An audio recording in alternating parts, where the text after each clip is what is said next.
Tudo bem, pessoal? Hoje comentário sobre Barbarian, filme dirigido e escrito por Zack Cregger, lançamento da 20th Century Studios. O filme chegou na San Diego Comic Con, depois passou por outros eventos relacionados a terror também e teve uma visibilidade inicial muito bacana. Tanto é que pegou apoio de vários nomes da indústria, como James Gunn e Edgar Wright. Nos Estados Unidos estreia nesse dia 9 de setembro e a 20th Century Studios usa a seguinte frase como promoção. Eles dizem que esse é o terror mais surpreendente dos últimos tempos, colocaram isso em banners, colocaram isso em comerciais. Acredito que a gente até pode discutir mais sobre isso. Claro que tudo é uma tentativa de gerar repercussão e visibilidade, até porque falta um grande lançamento para esse mês de setembro.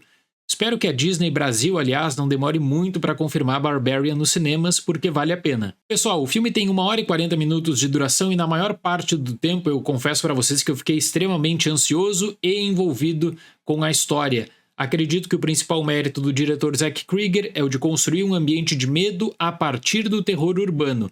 Isso é importante. Nesse caso, pano de fundo numa área isolada e completamente destruída da cidade de Detroit. E logo eu acho que o filme acaba despertando uma curiosidade do público a partir de diferentes relações de desconfiança, sobre objetivos de pessoas, sobre histórias do passado também, e como tudo isso, com tramas secundárias, acaba sendo vinculada na trama principal de Barbarian. A questão de terror mais surpreendente dos últimos tempos, ela entra em pauta. Especialmente por conta do final, que é aquele final também que vai dividir muitas pessoas, eu já adianto.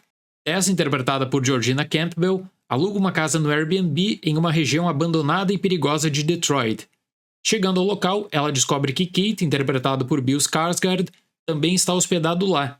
Enquanto eles tentam entender a confusão feita na locação, Tess aceita passar a noite na casa, já que ela teria uma entrevista de trabalho no dia seguinte, mas logo percebe que a residência guarda alguns segredos. Eu realmente fiquei bem surpreendido da forma como o diretor Zack Cregger consegue explorar o terror a partir de diferentes vertentes.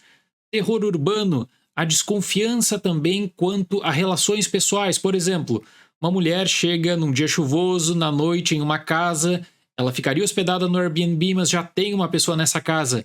Será que é possível estabelecer uma relação de confiança nesse contexto? Junto disso, a necessidade de dormir, porque até seria uma reunião muito importante no dia seguinte. Então você tem essas considerações e tudo tem um peso no processo de tomada de decisão de Barbarian. O filme muda perspectivas, adiciona personagens e situações com enorme facilidade. Isso, por um lado, gera certa confusão quanto à organização cronológica, mas no final das contas pode ser bem recompensador. Como eu disse, eu fiquei bem envolvido no clima de tensão, nos segredos que são apresentados também, que obviamente eu não vou entrar por conta dos spoilers, mas eu vejo alguns problemas, especialmente na tentativa do filme de estabelecer uma conexão direta passado-presente, que seria uma espécie de ponte permanente durante toda a rodagem de Barbarian. O filme preza muito por estabelecer o perfil de cada um dos personagens principais e algumas características são abandonadas ou descartadas por completo em nome do pânico. Eu também penso que o filme deixa a desejar quando ele dá muita ênfase para o cenário urbano e não consegue tornar isso efetivo durante toda a experiência do filme, porque uma coisa é você situar uma região devastada, pobre da cidade de Detroit, outra é você usar disso também como um trunfo durante toda a rodagem.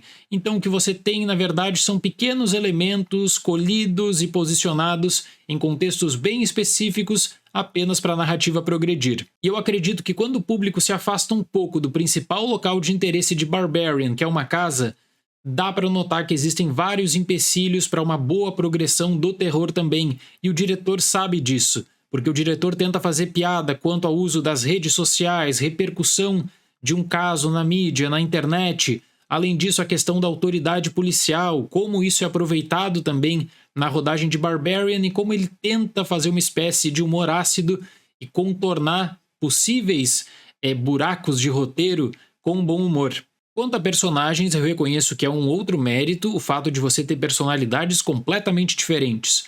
Uma que o público naturalmente vai odiar e uma outra que vai se preocupar, que vai ficar tenso também e preocupado com o processo de tomada de decisão. Então o fator surpresa de Barbarian é excelente. Como isso é aplicado no desenvolvimento do filme, aí sim fica para discussão. Então é o terror mais surpreendente dos últimos tempos?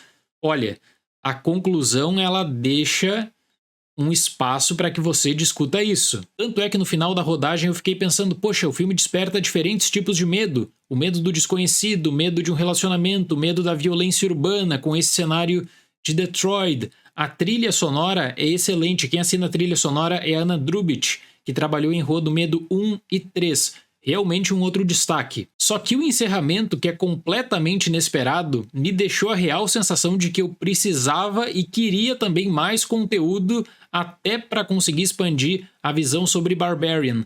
Talvez seja exatamente esse o objetivo do diretor. Ele não vai te dar respostas para tudo, e isso é uma tradição do terror contemporâneo também, só que as respostas que são oferecidas para aplicação em vários cenários, elas realmente não são satisfatórias. Então é uma grande loucura que aí você pode levar para extremos, quanto à criatividade do diretor e roteirista, ou mesmo na omissão de informações que acaba também mostrando algumas deficiências do roteiro. Para Barbarian, eu dou nota 7. Mas eu deixo a recomendação para que você coloque na sua lista. Realmente acredito que depois do lançamento nos Estados Unidos, nesse dia 9 de setembro, o filme deve ganhar uma boa visibilidade. Muito obrigado pela atenção, até mais e tchau!